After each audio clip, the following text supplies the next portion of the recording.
Welcome back, ladies and gentlemen, to the fastest podcast on the airwaves today, the Cat's Corner podcast, with your host, the three-time world karate champion, WCW legend, WWE legend, and Academy Award nominated film actor himself, Ernest the Cat Miller. I'm your co-host, Big Shug, Keziah on the microphone. We blaze fire.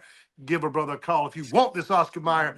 Don't forget to smash the like and subscribe buttons. And don't forget to donate to this illustrious podcast with the sign of the $ for Cash App, the $ Cat's Corner Podcast. And before we get going today with a very special one today, let's get a word from our I can't even talk today. I'm so excited about what we're about to talk about because it's real. It's still real to me, damn it. All right. Let's give it up for our sponsor, Recite. We're Recite. Of course we offer all-inclusive site work. We're Recite. Of course we have a dynamic site crew. We're Recite. We have secure foundations. We're Recite. Of course we're good stewards. Recite redefines the way site work is done. Contact us at recite.com. It's re-site.com.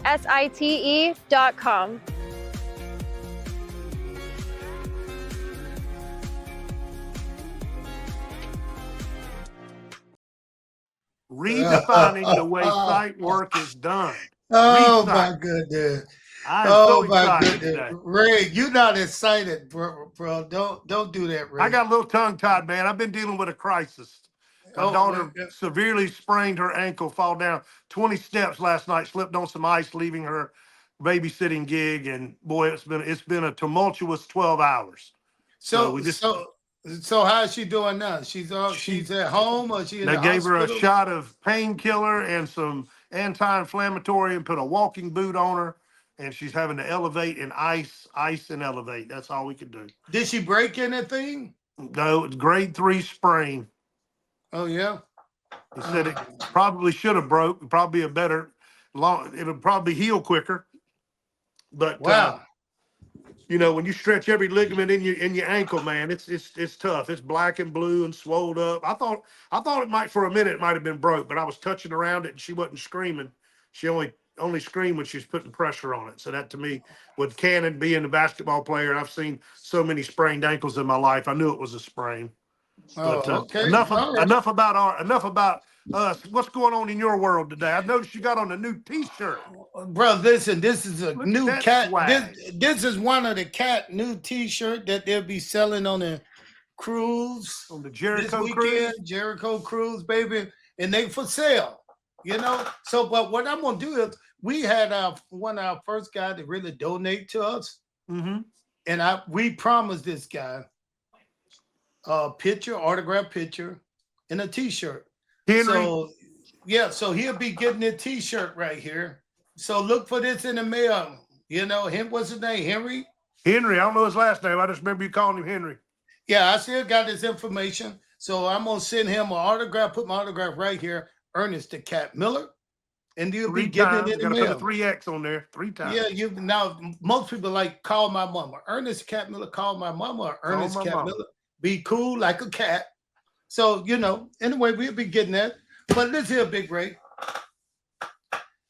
I got to talking to some of my friends this weekend, and we started to talk about some of the supposedly be tough guys in the business. Mm-hmm. So we started to talk about real fights in the ring. It started out a wrestling match, entertainment, but something turned, and these guys kind of went at each other for a little while. They went at each other a little while. I don't know if it's a shoot. It's still kind of it's still a work. They're still working. They can't just take over the match because they own somebody else's TV time. Right.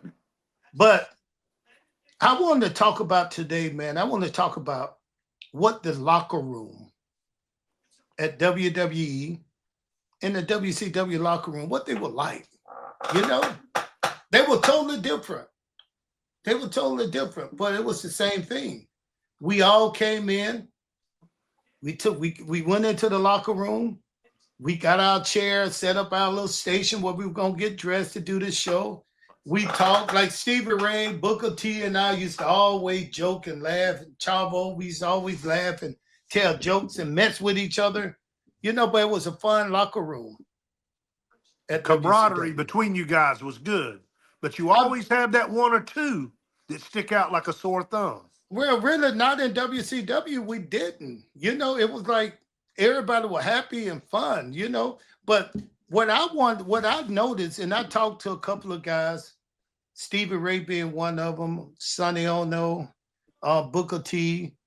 I talked to a lot of Shem Benjamin. I talked to a lot of guys, and I asked them, who were some of the tough guys you guys kind of ran into, remember having a real fight in the ring? And I'm gonna tell you who they said, but I want you to say, you've been watching enough wrestling. Have you ever watched a match on TV and all of a sudden you said, oh man, they look like they're going at it for real? I've seen a couple stiff ones that I thought had kind of maybe gone off script a little bit. You know, one guy that was notorious for doing it was Bob Holly. He was notorious about putting, you know, a little extra forearm in your back or, you know, snugging up them punches a little bit. But I'm talking about antibodies throughout time. We ain't just talking about one person. We're talking about matches that was, you know, some guys worked like that though, like Big Van Vader. Van Vader, he worked like that. He worked real stiff. Scott Norton was another. He worked real stiff, but that's the way they worked, you know? And I don't remember them really hurting anyone, but I know they were stiff with the technique. The blows were heavy to the back of the neck. Mm-hmm. The slam was a little harder through the floor. When I said through the floor, I meant that would feel like you were going when they hit you. Right. Hit you with a suplex. Right through the mat. Right through the mat. But you know, one of the matches I remember not growing up, I remember watching it one time. I watched a few of them yesterday. It was like, I did not know this guy was a tough guy. Coco Beware. Yeah, Coco he was a bad man. Man, listen, this guy right here, they say he was bad, but you know, I didn't know that until I went and looked up some of the stuff he had. He was a guy you did mess with in the ring. You didn't mess with him in the ring, man. You know, he get out there, he do his little bird dance and all that. But I saw a match. What you said? I said, wow. He had that bird dance. I'm with you. Go ahead. I'm following. So Coco Beware was in a match with the Masked Patriot. Do you remember him? I remember. Well, you talking about Dale? I don't know who it was. It was the guy he would call the Masked Patriot. Was it the real Patriot, or was it the one where Hulk Hogan pretended to be? No, it wasn't Hulk Hogan. It wasn't Hulk Hogan with the mask on. Okay, then it was Dale from South Carolina. Yeah, Dale's a big dude. He's about 6'3", 6'4", about 285. He's a big dude. So we got to see. I got to watch him. It's on the internet. I got to watch him, and he was being a little stiff on Coco Beware. Man, then Coco Beware had good hands. He turned in, looked like a boxer, and man, they were slugging. I mean, slugging, and Coco Beware was not slowing down. He was sticking right with the guy who was the much bigger wrestler. Oh, man, then Nathan, you know, he hit him with something. Looked like he knocked his head off. Man. And I was like, now, how can you control something like that? Referees, anybody. How can you control two mad guys in the ring, not working, but actually fighting on TV? Well, the last one I remember seeing was Brock Lesnar and Braun Strowman. Strowman came in and he was kind of laying him in a little hard on Lesnar, and Lesnar hit him one time in the side of the head and said, slow down. Told him to slow down. You can hear it plain as day in the ring. But it knocked the cobwebs loose in Braun Strowman's head. Now, maybe he did deserve it. Maybe Braun did deserve that payback. A receipt, Yeah, but even with that, who do you think if those two got into in the back locker room? If those two, now let's go from the ring. Let's go to the locker room. In the ring, you got two guys, right? They tell you what you do. You go over the match. I know what I do. I know what this guy do. This guy give me his body. I got to give him my body. So if I give him my, let's say, give him my headlock, and he take the headlock real vicious and tight, right? And I feel like, man, this guy's too tight. You tell him to slow down a little bit, relax a little bit. Some new guys will get in the ring and go crazy. Green guys, they throw punches that's dangerous, and they're not intended to be hard or be aggressive, but it's just the energy they have when they're brand new, when they new in the ring, their anxiety, you know. So what I want to find out here is what these guys bring to the ring, and you see in the ring, what can they do in the locker room? What can they do behind the scenes? Are they bad guys then? And I'm going to tell you a couple of fights. William Regal and Goldberg. I was there for that. It was the time Regal was supposed to have put Goldberg over, clear over, just a squash match. He wouldn't do it. I didn't say he wouldn't do it. He did it, but he didn't do it. Yeah, but it took 27 minutes, 24 minutes. Yeah, because he went out there and out wrestled Goldberg. Correct. And they were trying to switch Goldberg into a smasher. He was at the starting mark of becoming Goldberg, the ones that we know who destroyed people in what, 60 seconds? Maybe, yeah. Sometimes even quicker than that. But William Regal went in there and humanized him, made him. He didn't make him look like a superstar. And absolutely not. He actually drug him. He drug him through the match it was like 15, 17 minutes. The longest match at that time Goldberg had ever been in. And you could tell that Goldberg had a perplexed look on. I've watched that match like 3 or 4 times and just watched his facial expressions like, this is not supposed to be, we're not supposed to be here right now. I'm already supposed to have jackhammered your ass and been up that ramp. Oh, see, I never watched it. I never watched it back. I heard about it in the locker room. I know. Yeah, afterwards, I'm sure they had words afterwards. No, they had no words after. They said nothing. Somebody else in the office, I think Eric might have said something like, "What are you guys doing out there?" When they wanted to put Goldberg over clear and fast in a quick squash match. So, and you said there was a real fight between them? No, it wasn't a real fight. But in the match, to me, that's what I'm saying. In the match, Regal did everything he wanted to do. Like I said, they were trying to build Goldberg into this smasher, this guy that come out and destroy people. But William Regal made him like I said, humanized him. Made him look like he's just a regular human man. Took some of the mystique off of him, yeah. Not the mystique. William Goldberg said, listen, if you watched the match, you saw that if those two would wrestle for real, Regal got him. Oh, yeah. If it was just straight up wrestling. Yeah. But Regal, and William Regal's a tough dude. I mean, he's from Blackpool, England. I mean, he's a fighter. He's a real dude. That's what I was about to say. In the locker room, he was known to be a bad guy. You know, he was a shooter. Yeah, but let me tell you, a lot of people that mess with him. When those guys came to the locker room, I heard no argument, no fighting. It's like, okay, the match is over. William Regal was known to be a tough guy. I've never seen anybody try him in the locker room. And in the locker room, he was always the nicest guy in the locker room. He liked to sing Motown. Do you know the old Motown songs? My girl. That's how every time he would see me, he was like, "Cat, come here, come." I know a lot of that stuff, Stevie Ray and that. So that's all he would do. Bring up, hey, do you know that song? He knew everything. Cool guy, man. But in that ring, if he wanted to do what he wanted to do, he could have. I agree, but we were talking, but you were about to ask me a question about Lesnar and Strowman, like who would Yeah, really yeah. win between them two. Who do you? I mean, let's think about this. Listen, Hold up, wait a minute. Hold up, it's wait a not minute. even a Wait a real. minute. It's not even a legit question. No, no, wait a minute. Let's talk about it. Whoa, slow down. But I know what you're about to say. I can see how you're nervous. Look how you fletching I your ain't head. nervous. Why you keep moving? Are you on crack? Crack. You doing cocaine? You smoke crack, don't you? Relax. No, relax. You like this.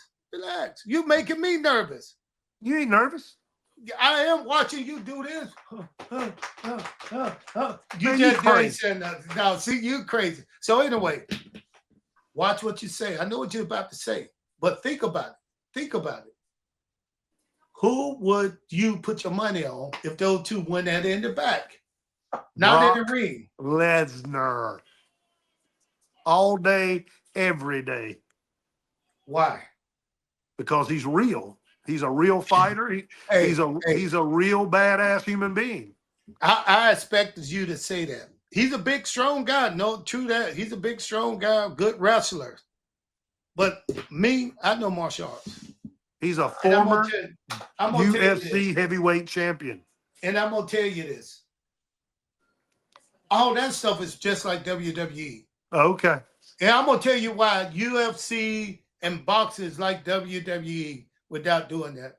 You got two managers. You got one manager. You want your guy to fight, but you don't want him to fight and lose, of course. So what you do, you help pick the fighter that this guy should be able to show up and show out against. You pick those fighters. So your guy need to win 5 fights. You're going to pick 5 fighters that you know your fighter should win. He should win. Now, on the other hand, those fighters are stepping in the ring, even they are underdog, or they are a little too slow for the champion quick hands. See, that's why Muhammad Ali was the greatest. Muhammad Ali fought anybody and everybody in a day. Think about all the guys Muhammad Ali used to fight. Even if he lost, he fought him again, right? Oh, yeah. Sometimes 3 times. And then Don King came out, and Don King started putting Mike Tyson, for instance. I mean, he promoted good fights. He promoted good fights. And Are you saying they fed Mike a bunch of tomato cans to get that record way up? When he got that record way up and he started fighting guys, he fought a guy, Buster Douglas, who they thought could never beat Mike, couldn't stand up to Mike Power. What did Buster Douglas do? He got lucky and hit him with that uppercut. That one, no, he didn't get lucky. I'm a trained fighter. You know what Buster Douglas did? Mike jabbed Tyson him to death. Now stay right there. You're right. Jabbed to death. And you know what that meant? That meant he was boxing. That's Mike correct. Tyson, if you put Mike Tyson in the ring with a brawler, a guy just like him, Mike gonna outdo this guy.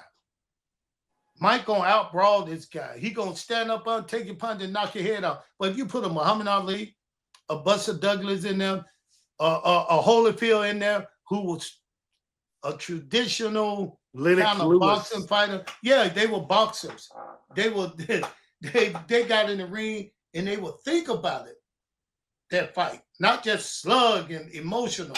So wrestling put 2 guys in the ring that look good. Not because they win or loss. No, they put them in there not because of their record. They put these guys in there because people like you, right? Which is ain't bad. You believe these guys are really that bad. If you remember when Brock Lesnar lost, champions don't lose like that. Well, when he lost, he was coming back from emergency surgery where they took about 2 feet of his colon out because he had diverticulitis, and he got hit right on that spot, Right. And he went down. But he was also fighting Cain Velasquez or whatever his name was. He was a real good fighter also. Ray, you my man, and it's 2025, and I'm trying to be nice because I told you I'm changing over. I'm not gonna be that evil guy anymore. I'm a man of love, Big Ray. I love you, Big Ray. Yeah, love. But the love doctor. Now that was dumb as hell what you just said. What What are you talking about? He was coming back from all this surgery. Do He you think they would have let him in the ring if he wasn't ready? His team and other, he was the champion. Do you think they would have let him in the ring if he wasn't ready? He wasn't ready for Cain Velasquez. I'll just say that. No, that's what I'm saying, because he was a total fighter. He's not just a wrestler. No, he was a wrestler and a fighter, knew jiu-jitsu, knew it all. And he could throw punches. And listen, I don't care what kind of wrestler you are. If you used to guy grabbing at you when you're a wrestler, you can out wrestle those guys. Well, we all know styles make fights. And if they now you're talking. Now you're styles talking. make fights, and this was not the style of fighter that Brock Lesnar needed to be in the octagon with. He needed to be in there with somebody like Shane Kerwin, who he beat, and somebody like even my man Randy Couture, who he beat for the title, who was so much smaller than him. That's what I'm saying. His muscle, he was a wrestler. Cover you, smother you, and they put you down. But they don't finish you. Jiu-jitsu, judo guy, jiu-jitsu, they take you down and finish your ass on the ground. Right. You understand what I'm saying? Well, wrestlers can ground and pound you now. Come on now. They can ground and pound you, but that's not a technique, man. That's just a follow through. Finish the deal. But these guys today know how to go down and get your ass off the top of them before you ground the pound. And that's exactly what happened to Brock. Brock ran into a guy who was a finisher. He was a finisher. Either he was a finisher standing up, but you know and I know this guy was a technical fighter on the ground. So Brock lost to an opponent that was worthy of a former world champion in his own right. I mean, he was getting his belt back. Yeah, but they look good together. They look good challenging each other. And you remember they tried to run an angle into WWE when they hired Cain Velasquez to come in there and wrestle. They were running an angle where they were eventually going to meet in the wrestling ring. But he couldn't adapt to what was going on in the wrestling world. He just couldn't get it. It just didn't carry over. That what made Brock Lesnar who he is now. He's a UFC. But anyway, back to the locker room fight. So if those two got into it in the ring, when they came back to the locker room, guess what was said? Nothing. Well, nothing. It wasn't an argument. It wasn't. It wasn't a fight. You know, it was a job done. They cleared it up in the ring. Now, I'm gonna tell you a fight that you probably saw, and you probably may tell me about it. What about Kurt Angle and what was that guy named Daniel Puder? Daniel Puder. Yeah. Now you remember he was a UFC fighter. He had some fights in the UFC. And then he wanted to be a pro wrestler and was on Tough Enough. Yeah. And then they put him in his the ring with Kurt Angle. And remember what he did to Kurt Angle? Yeah. He shot on him. He took some liberties with Kurt. That paid off because he could have snapped Kurt's arm. He showed the world. He showed the world right there. Kurt Angle may be the Olympic wrestler, but Kurt Angle don't know how to get out of this arm bar. And this will finish him. This guy put Kurt Angle down and put him in that arm bar. And the only reason he didn't tap, because if Kurt Angle had tapped out, that would have been Kurt Angle's career. Oh yeah. So Kurt would have risked that broken arm not to tap. Oh yeah, he didn't tap. But that kid took it to him and stood in front of him and said, they got into it. The kid didn't say anything because the kid saw, listen, the kid, I keep calling him a kid because he looked really young. Oh, he was real young. He was like 23.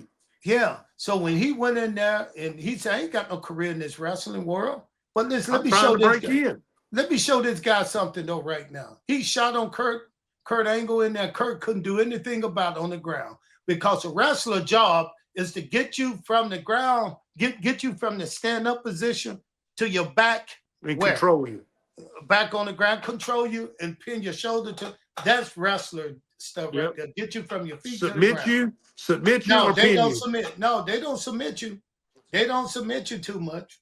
Their job is not submitting you. No, You I take understand, but I understand what you're saying. But you understand they also changed that format up the next week and put Big Show out there on him and abused that kid.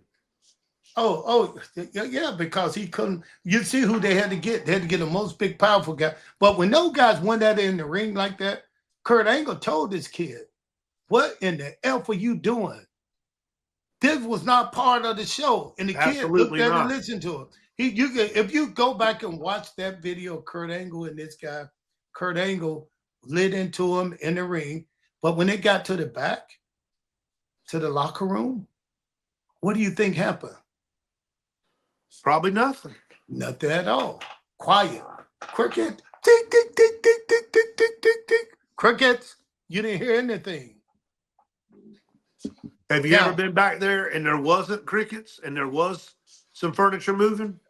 And hold on. Now I'm gonna tell you about a couple other fights I saw in WCW. I saw these fights. I couldn't believe this fight, man. You're gonna have to help me with the name. It was Chris Benoit and Kevin Sullivan. Kevin Sullivan. Bro, I went back there and I knew what was going to happen. I knew that these guys were working an angle together. I knew that. Me and Chris Benoit talked. Chris, cool guy. Never saw him angry. Never saw him in a fight with anybody in the locker room. He just really got there. He would put on his stuff, drink his coffee, warm up in the corner.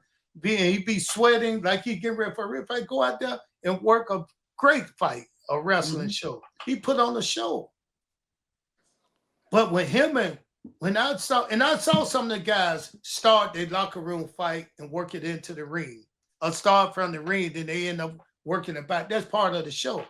Bro, but when I saw these guys going at it, man, I could have sworn it was a real fight. They wanted us to sit in the locker room and watch them fight for a little while. Then they wanted us to pull them apart. And they were showing everything on TV. Man, these guys was like the stiffest match I've ever seen. I mean, Chris Benoit put Kevin Sullivan head in the locker, one of the big long locker room, steel locker cage, and slammed the cage on his head. I mean, you heard the thump. And these guys were really going at it. Then I looked at a guy and I was like, man, these guys were stiff. Then they said, Cat, you need to read the storyline. I said, what's the storyline? Said the storyline is Chris Benoit is sleeping with his wife behind his back with his wife. And I said, oh shit, that's a good storyline. They said it's not a storyline, it's real. So I said, so how is it a secret that they doing it? I didn't know how they got to that spot, but Woman and Kevin had broke up, and I didn't know it, I thought, and she was driving around on the road with Chris Benoit. So we didn't know. I didn't know that, man. But that fight in that locker room, and when it was over, when they said cut, no matter what they did in there, guess what? Those guys shook hands and act like they just had a great match. They were pros about it. Now, one of the funniest backstage fights was Goldberg and Jericho. Yeah. Oh, Chris Jericho. Now, I didn't see it. I just missed it. I heard them. They said, hey, man, they fight in the locker room. We was in WWE. I said, they fight in the locker room. And I don't think Chris ever liked Bill anyway. I don't know. But I heard him say some stuff that I don't think Chris ever liked Bill. I don't know if Bill liked Chris. But some kind of way they got into it in the locker room. And it wasn't much of a fight because the guys pulled it apart. But when I went down, they said they fight in the locker room. I wanted to go see the fight, Chris Benoit and Goldberg. I get down there, and they both had been moved out the locker room. And I said, who was in there? I said, well, nobody in there. Then Kevin Nash looked up and said, I was the only one in the locker room, Cat. I said, oh, yeah. I said, did they fight? He said, yeah. I said, who won. He said, I'm not gonna say anything, Cat. I'm keeping this to myself. I said, come on, Kevin Nash. Who won? He said, well, the only thing I could say is Jericho got Goldberg in a headlock, and Goldberg couldn't get out. I heard the same thing. He said he got him in a headlock and couldn't get out. But when they broke him apart, it was just part of the show. It was over. They had a little miscommunication, a little locker room brawl, and they got out of there. You know, he did the same. He did the same thing in the WWE with Brock Lesnar. Who? Chris Jericho.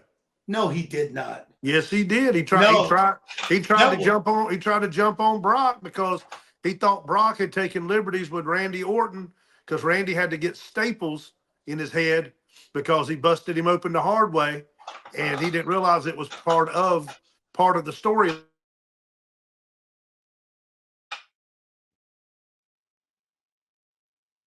I don't hear anything you saying. I don't hear anything you saying, Ray. Right. I'll tell you. You back, Big Ray? Yeah, I'm back. It just somebody tried to call me, and I got it on Do Not Disturb. But Before I think we restart, hold up. I think that's Cat's phone. Hold up, Ray. Yeah, before we restart, because I'm going to cut this out when Ray cuts off, and you can start back on that. If it's Ernest, I can hear your phone vibrating when you're getting a call. No, I don't know if you just need to. No, my phone is not even on. And mine hadn't done it but once, and that was just then. Yeah, my phone's not even on. Where's your phone, Ernest? Down in the hall somewhere. Well, there's. Okay, I'm lying. There you are. I fucking know you're He's lying. a liar, dude. You gotta watch him, dude. I just realized it, Cody. I'm sorry. You can. It's fine. Just don't set it on the desk because I can hear it. Oh, okay. All right. I could have sworn it was down the hall. I'm sorry. I was like, well, somebody's phone's vibrating, and I feel like I'd be able to see Cody, Ray's phone vibrating. Cody, I'm on mine, and I have mine on Do Not Disturb. Cody, Ray is a snitch, man. I know you lying though. That's what I'm saying. I didn't know it was here. You don't let that phone out of your sight. Okay, I was like, somebody's phone's the problem. Anyway, I'll cut all this out. Hey, Cody, do you have a daughter? You got any kids? No. You're gonna be a good dad because you sure enough brought that out of me. When I saw it, I was like, "Oh man, here it is right here." I saw your face change, and I was like, "He's gonna admit it now." You said, Ernest, your phone is right there. No, leave this in there. Let people see how we did at NXT. Go ahead. Let's go. We'll leave it in, but I'll let you get back. All right. Cool. So yeah, he thought he jumped on Brock because he thought he busted Randy open the hard way because Randy needed like 3 or 4 staples in the top of his head right here where Brock got him, and they had to be pulled apart and all this other stuff. But I don't believe it would have ended up quite like him and Goldberg. I believe that Brock would have put that ass whooping on him. Listen, Goldberg is strong enough to do. Listen, let me tell you that this also happened with Goldberg in WWE as well. With who? That happened with Chris Jericho. Him and it was in WWE, yeah. Oh, I thought it was in WCW because they had an angle that they were working. No, it wasn't no angle. It was something ever, and I think because he kept calling him Greenberg because he was so new. Yeah. No, I never heard that. I never heard him call that unless he did it on TV. He did. Greenberg. Okay. All right. So that's some TV stuff. But they made up. They made up after that fight. It wasn't no elbows, no busted open. You get it. It wasn't nobody busted open. It was busted open. Yeah, it was just a good old fellow roll around, break apart kind of fight. Now the question I got: has anybody ever tried you in that locker room? Because that ain't what we going to, Big but Ray. You the cat. Ray, follow me, Ray. Follow me. I'm trying to follow you, but I got questions. Ray, as the fan, I got questions. Follow me though, but follow me. You my side man. You understand? Follow me, bro. Learn to follow me. You follow me, I'm gonna lead you to the promised land. I hear you, Jesus. I'm Let's go. gonna lead you to the promised land. Stop shaking like that. You're making me nervous, man. What I need, you know what? I need to get that psychologist. I need to get him back on the show. We need to evaluate you and see what's wrong with you. It's called anxiety. Go ahead. Yeah, I know, but why? I don't What's know. going on in your life? Because I got so much to say and you won't stop talking. Let's go. Here, okay, you got the floor. I have the question. You won't answer it. But we're not going there. We know where we're going. Let's lead the crowd down that road. All right, let's get to where we're going then. Let's get to where we ain't got to get there yet. We ain't got to get there yet. All right. We don't have to stay there for an hour. All we got to do is just get there. And we're at the promised land. You understand what I'm saying? Okay. Yeah. I'm trying to follow you. That's just like Donald Trump saying, oh my God, here we go. That's just like Donald Trump saying, hey, we don't want you in this country. Come on, man. That's what they said. They said, we don't want you in this country. If you're illegal and you got here illegal, you need to get right. Illegal, well, that means they need to get right because we all living right now on stolen land. You understand what I'm saying? Come on, man. How can y'all? I keep now, saying here we go with this y'all. But I'm just asking. Put me in that boat. I wasn't here. I'm asking you this. So I was born in 1970. I didn't have nothing to do. So how can you steal some out of the land? And I'm just saying it. The Indians was here. How can you take something from them, right? And then start telling people you can't come. You can't come here illegally like that. This stolen property. They're just like me. They're just like me seeing a beautiful home in a subdivision. I can't afford the money. I can't afford it. But guess what? I'm going to crack the door open, break in, fucking move in my damn self. Move in and squat and just stay there for a long time. Then when somebody come to bring a box or something for the real owner, the UPS to drop it off on the porch, I call the cops on the UPS man and said, hey, he can't come over here. He's not supposed to be here. You crazy. I don't know how we got to here when we were talking about real feuds in pro wrestling, and now we're talking about illegals with Donald Trump. Okay, all right. Well, let's go back. Let's go back. So the Goldberg and Chris Jericho fight wasn't really a fight. But then in the locker room, they made up. Okay. They made up. You know, and both of those guys some bad guys. Chris Benoit Chris Benoit, but Chris Jericho is not a real big guy. He's not really small, but he's a tough something though. Yeah, that's what I always like. He's a hockey player. He's fought all his life. His dad was a pro hockey player. We know he's from the tough streets of Canada. But when you see him, he had this long, flowing blonde hair. Man, he wasn't very big. He wasn't small, but he just did not look like you should fear him. He looked like a nice guy, like a hippie. Right. Like a hippie. Sometimes he just looked like a muscled up girl. Because he was so nice. He was so nice. But I love Chris, man. That's my guy. That's my guy. You're about to be on his podcast. Yeah. Oh, yeah. Talk is Jericho. Yeah. But Jericho will fight anybody. He was a real tough guy. But in the locker room, he was very likable.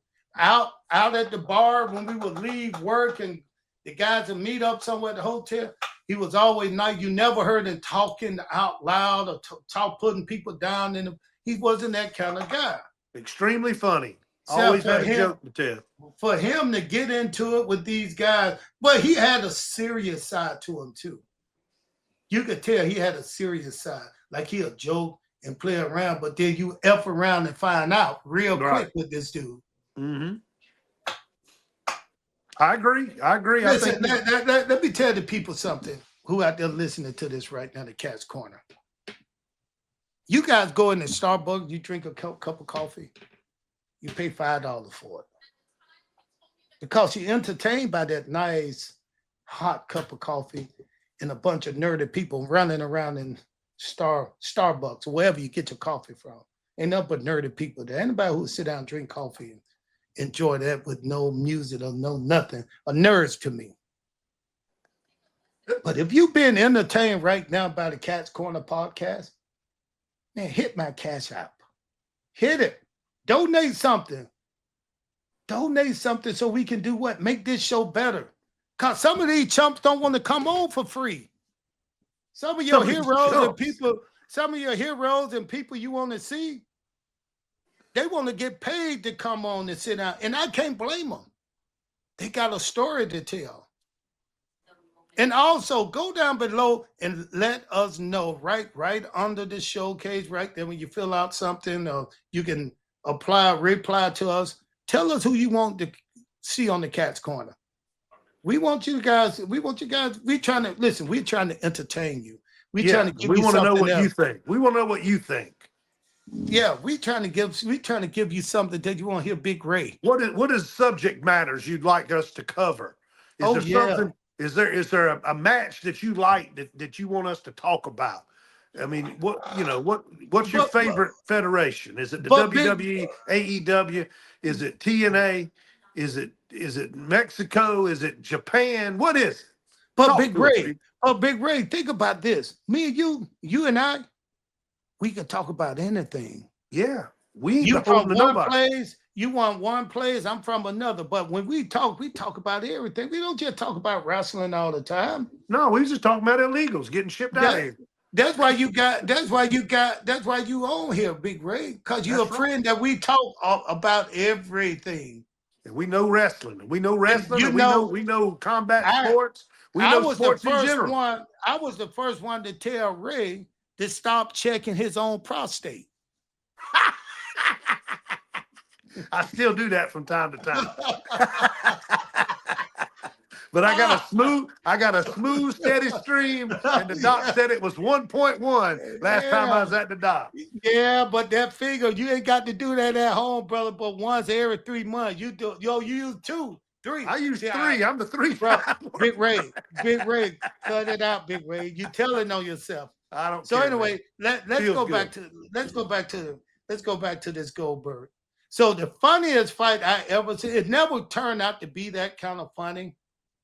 Well, when Goldberg was told he had to lose or something, it was ridiculous in WWE. Johnny Ace went and told Goldberg to go over the match he was having with somebody. I forgot who it was, but Goldberg didn't approve of it. And he was so pissed. He told your boy Johnny Ace, get the hell out of here. Get out of here, and threw a chair at him. And Johnny Ace immediately got up, ran to the fucking door, panically, and ran up the hallway in a panic and called Vince McMahon, Vince. And I was standing right there. Vince was talking to me. And he said, man, Goldberg is pissed off down there, and I can't deal with him. I can't deal with him like that. He throwing shit around the locker room. I just can't deal with it. Then Vince, he was standing right there. Vince took his coat off. He had a suit on, so he took the jacket off, folded over the chair. He said, I'll be back. And he walked out of the locker room. I was waiting to hear something. Boom, bang, boom, bang, boom, boom, boom, bang. I didn't hear it. So Vince McMahon came out.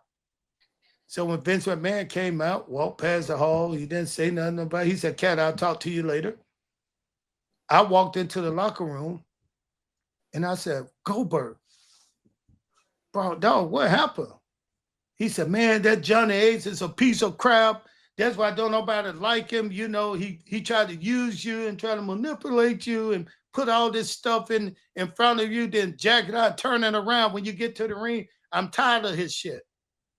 And I said, man. And I said, yeah. He said, I was ready to knock him out. And then he looked at me, Goldberg looked at me. And then guess what? That old ass Vince McMahon came in here talking shit to me. I said, what did Vince say? He said, Vince walked in and said, hey, Goldberg, I know you a little upset, a little angry, but think about this.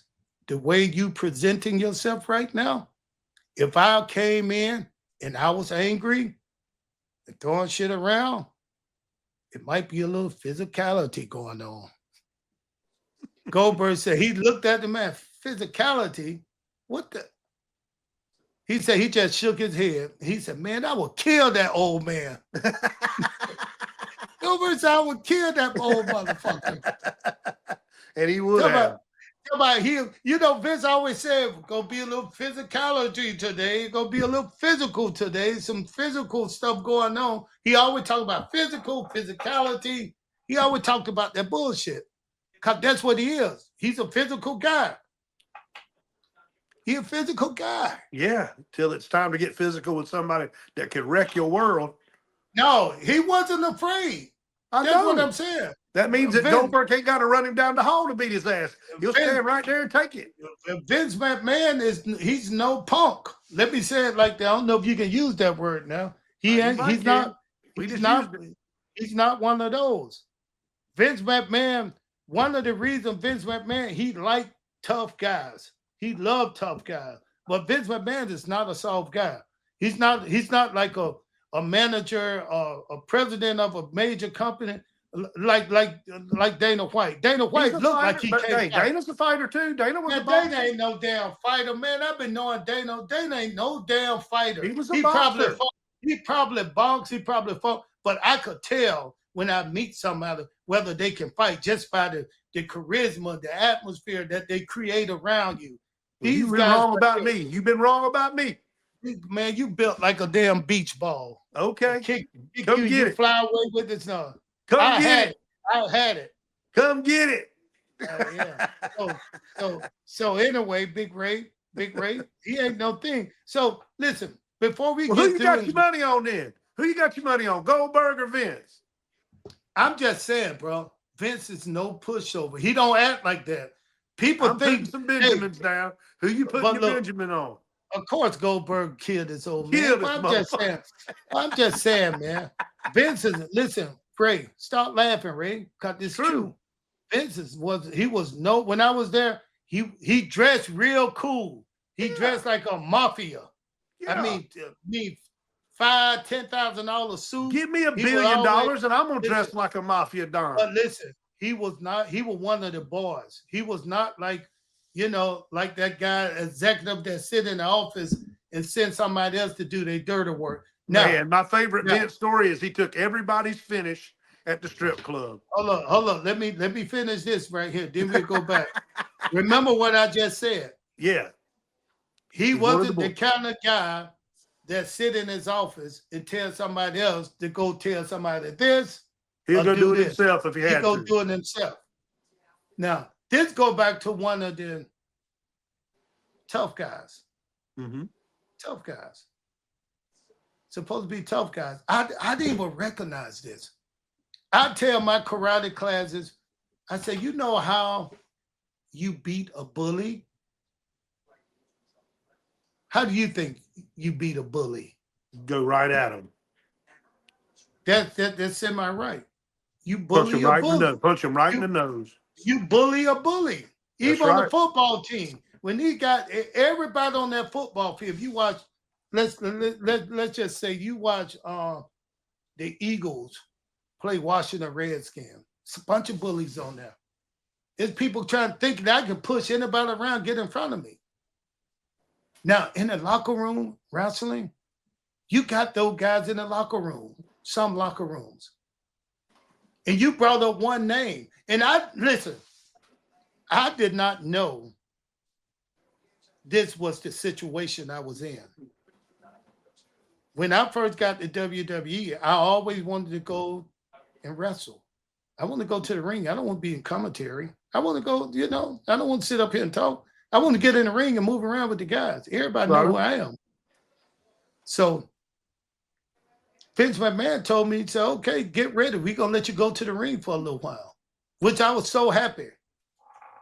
So he said, we're going to send you down to Kentucky. I went down to Kentucky. You remember Louisville? It was the school was at. Ohio Valley? Yes. So I went there. And then one day this kid came in. And this kid was just a kid who they were giving a trial. He did. He wanted a trial. He was some kind of internet guy, and he had posted some stuff on the internet about somebody, and I forgot who that person was that he was talking about, but they forgot about it. They gave him a trial. So when this kid came, they put him in the ring with your guy,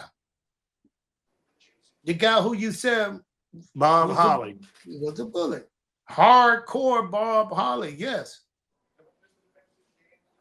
You know, when he started, he was Sparky Plug. He was a NASCAR lookalike wrestler. He was playing a gimmick like he was Sparky Plug was his name. Yeah, but he was a tough guy, man. I really don't know. was. Listen, so I mean, Holly beat the hell out this guy, man. It's a thing of working stiff in the ring. I mean, he really beat this guy up, punching him in his face, kicking him. I mean, he looked like he just really dogged the young guy. And then Bob Holly came out, stood next to me, and it made me feel like I felt a little sorry for the kid. Right. You know? And I asked Bob Holly, why you do that? And Bob Holly said, because he do a lot of talking on the internet. Somebody sent him down there to do it. And if you remember, when people got mad at Buff Bagwell at WWE, and they told Buff Bagwell, for instance, don't wear your hat out there. We don't want that in this gimmick. And you're gonna be a heel. And remember what Buff Bagwell told him, listen, I'm a babyface. Are you crazy? When I go out there, these crowd gonna cheer me. But the booker told him not to do it, not to even wear the hat. So they put him in, and he wore the hat anyway. So somebody got pissed off, and they wanted him to quit. But before he quit, who do you think he had a match with? Bob Holly. And what do you think almost happened to Buff? They said Bob Holly almost broke his neck in the ring. Yeah, Did you hear about that? Beat the hell out of him. You think he was Vince's henchman? See, I didn't think about it like that, but he carried himself real tough in the locker room. Nobody messed with him. But I really didn't pay that any attention. Till one day they put me on the road, and I was on the road with Sean O'Hara, Sean O'Hara, Chuck Palumbo. Yeah, that's my boy Chuck, and Randy Orton. All those was my boys. We used to have fun. They used to tell me about their trips. We were just good friends. And that's what I was used to having. Like in WCW, we had a friendly locker room. Right. Man, it was like a college football locker room. Bunch of boys in there having a good time talking about what girls they're gonna see tonight, who they're gonna hang out with, you know, where we gonna go after the show, you know, just fun stuff, man. Chavo, Eddie, Rey Mysterio. Man, listen, we just Disco Inferno. We had a great time in the locker room. But this was my first time being in the locker room for this show. And I think it was the Monday Night Raw show. Mm-hmm. And I'm sitting in the locker room and I'm getting dressed. And as the locker room is made up, you know, you got one side facing the other side. Then you got the top half. Well, usually people just sit up there and they got more space. So I was sitting down, putting my shoes on. And just like always, Chuck and O'Hara came and they started messing with me, talking to her, saying, hey, Cat, all I got to do is grab your leg. If I grab your leg and Chuck grab your arm, you ain't going to be able to do anything. Then one of the guys, I think it was Randy Orton said, yeah, but how can you grab his leg? His kicks are fast. And we kind of started laughing.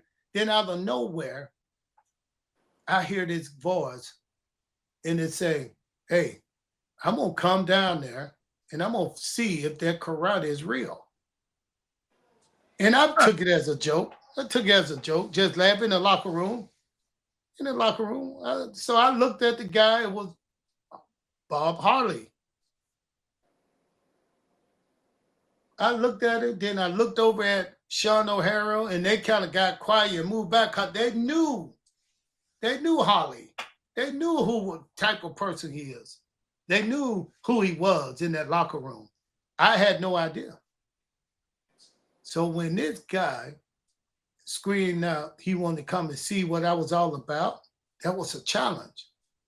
I looked at him, Big Ray. I turned and looked at him. I said, listen, you about to ask, you can, the easy way is to ask these guys because they see me in action. They'd have wrestled with me before. That's what I left it that way. Well, he said, no, I want to see if it's for real now. Then I looked at him and I said, well, I tell you what. I said, I tell you what. Don't let this smile on my face stop you. Come on down here and find out for yourself. And he looked at me. He started tying his shoe. He looked down. I looked him straight in the eyes. I said, come on down here and find out. He got up later on, man, just stormed out, didn't say nothing to nobody. And everybody got quiet in the locker room. And I just said, so I just took it, we went past and got over there. He started to say, hello, cat, like everybody else. Mm-hmm. But I was listening to this online thing, man, and I never thought about this, man. Being in the pro wrestling, you in there with a bunch of egos, man. Think about it. A ton. Think about it. You done had a good time, right? You had a good time party with some of these guys. And then the next time you see them when they're a little clear head or they out somewhere, Big Ray keep going. Big Ray keep going away. Sorry, buddy. I don't know why today.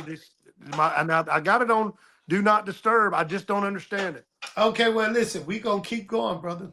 But I'm just saying, you've been out with guys. You'd have met guys before, hung out with them at a party, and they were totally different. Then the next time you see them, what happened, Big Ray? They act like they didn't know you. Yeah, shun you. Like they don't even know who you are. So that's what I'm saying. One of them may or may not be a 16-time world heavyweight champion. But see, that locker room, man, you got to be a strong personality. If not, they'll break you down. It's a locker room with a bunch of guys who they don't challenge you in a way like try to bully you and put you down. They beat you up with a pillow, a soft, feathered pillar, Yeah. It's a death by 1,000 cuts. Yeah, they just real beat you down and stuff like that. But they don't really try to beat you down. They try to commit a murder. They just there having fun. If you're the kind of person that don't believe in yourself, you lack confidence. Yep. A locker room is a hard place to be. But this time, I think Bob Holly was the locker room bully. He was, absolutely. And I think you stood up to the bully, and he didn't like it. And I didn't even know it. I didn't know that. I did not know that that's what I was doing. Because he said something, and I said something to him. He said something to me, and I said something back to him. And that's the way the locker room was. If he had said something to me and I never said anything back, he would have continued to run over you the entire time you were there. And it would have got worse and worse and worse. But see, that's how the business was. Till you had to kick his ass for real. And then it would have been on. You'd have probably had to do it eventually, but you just told him to come down and find out for himself. Even though he said he wanted to find out for himself, he really didn't want to find out for himself. But you got guys in the ring, and this is the moral of the story here. You got guys in the ring who sometimes get angry at each other, and they get a little stiff on each other, but it's still all one big business. Right. It's all professional. Yeah, but then you get in the locker room with some people, man, and you never know who you're going to run into in the locker room. You don't know who's crazy. You don't know who having mental problem or going through something. Hell, look at one of the nicest guys in the world, Scott Hall. He one of the nicest guys in the world. I've never seen him angry. But didn't he commit a crime on somebody? Well, he didn't commit a crime. It was self-defense, but he killed a guy in the parking lot of a strip club in Tampa. See, I don't know. See, this Big Ray speaking. He took a gun from a guy and shot him with his own gun. The guy was trying to kill him. See, I don't know the incident, but I've heard about it. Now, some of the mean guys Van Vader. Yeah. They said listen, they said he was so mean and he wanted to scare people. He wanted people to be afraid of him when they saw him. Real people. They tell me the story that Big Van Vader went to Japan with a couple of guys, and the lady who was supposed to pick them up to take them to the room got there like 3 hours late, and he was pissed off when she came. And when she walked up, he said he just clotheslined the lady. I mean, this is true story. They say he clotheslined the lady, almost broke her neck, and he got arrested, but some kind of way. I know he was on a TV show with the Undertaker, a morning show. I think it might have been in Saudi Arabia, and one of the co-hosts was talking, and he choked that sumbitch out, and he went to jail then too. See, that's what I'm saying. Some of these guys took what they were supposed to be in the ring. They took it outside. They believed the gimmick. They believed their own gimmick. They had to make it. But the thing is, in that locker room, Vince McMahon didn't play. So either what's the name? Bob Harley. Bob Harley was a hitman sewn up for them, enforcer, because Vince McMahon knew what goes on in that locker room. He know his locker room. In there. He'll tell you if you whisper something. They said, be careful, because Vince know everything in the locker room. And he said that's how he controlled people, by controlling the locker room. He said if the locker room had one bad apple, one bad seed, it's like cancer. It'll go out, it'll spread. It'll go through and spread. So you got to cut it out soon you find it. Yeah, Hogan did that to Jesse the Body. Jesse was trying to get a union together right before WrestleMania and told the guys that this is their only chance. If they stood up right then to Vince before the show and said, we're not going to perform tonight unless you get us, health benefits and a pension, blah, blah, blah, blah. And then Hogan went right to him and told him, and they fired Jesse. Man, listen, I'm so glad we got Recite. Me too. Recite, man, is a construction company that can go in and do what I can do. I can tear down everything, clean house, lever things down, dig up old roots and dig up old tree stuff and make it clear down. Now the big guys come in and put the big buildings up on the ground I laid down. You understand what I'm saying? I do indeed. That's Recite right there, man. They RE-SITE.com. Changing the way that it's being done in the construction business in Atlanta, GA, and the surrounding area. But the kind of construction work they do is good, because they go in to damage a piece of land that they're about to build a building on. Let's say an old building on there. They'll tear down all the old stuff that kind of deteriorating and then leaving its mark there on the ground. They go and cover that up with dirt. They tear down everything. They'll dig up old tree root. They'll fucking clear away of branches. They'll lever the ground. And guess what? That Recite can also, Ray, you need Recite. Yeah, concrete. They do it all. No. You need somebody to recite your head, because that little patch of hair you got right there need to be kind of leveled out and rebrand. You could go in there and go, won't you go and get you one of those tattoo hairline? I don't need a hair, man. My hairline has been the same since 1987. I feel sorry for you, bro, if you have. That's just one patch. I got plenty of hair. Right no, you lose your hair from the back, bro. And as you can see, I got plenty. This hair ain't going nowhere, dog. That hairline look worse than Stephen A. Smith, brother. I mean, that's your boy. Let me tell you something, Cat. My hairline's been the same. Now, his hairline just keeps going back. He looks like he's running 100 miles an hour. Slow down, Stephen A. Slow down. Where are you going in such a hurry? Oh, my goodness. Who you got in the Super Bowl? I'm hoping it's the Bills and the Commanders, because I hate the other two teams. Nobody won't see the Bills. Buffalo go, man. Don't nobody want to see Buffalo. I'm giving a shout out right now to my man, Brandon Bean, the general manager of the Buffalo Bills, who I went to high school with. He was a year younger than me in high school. Nobody would ever believe in a town of 1,500 people, two famous people came out of there, me and him. Well, two famous people can go back in there where y'all came from, you and him. Hey, Big Ray, thanks for coming out, man. Hey, man, it's been a great day, great topic. We appreciate Recite. We appreciate our showrunner. I hope he leaves that in. Colorado Cody. Yeah, and don't forget Royal Rumble's next Saturday night, the most exciting pay-per-view of the year, in my opinion, because there's a lot of surprises in that 30-man over-the-top battle royal to see who's going to be in the main event of WrestleMania in Las Vegas, Nevada, baby. Hey, and look for the cat, man. Yeah, maybe. Hey, this Monday night, look for the cat. He might be on TV. They're in Atlanta, Georgia, baby. Yeah, I'm going to see WWE. But the thing is, we talking about that cruise with Chris Jericho. Oh yeah, and talking about the Jericho podcast. Yeah. So there's a lot of stuff going on for us. T-shirts. Oh yeah, T-shirt, baby, T-shirt. Get the cat for T-shirt, everybody, baby. Merch. All right, then. Thanks for joining us on the Cat's Corner podcast.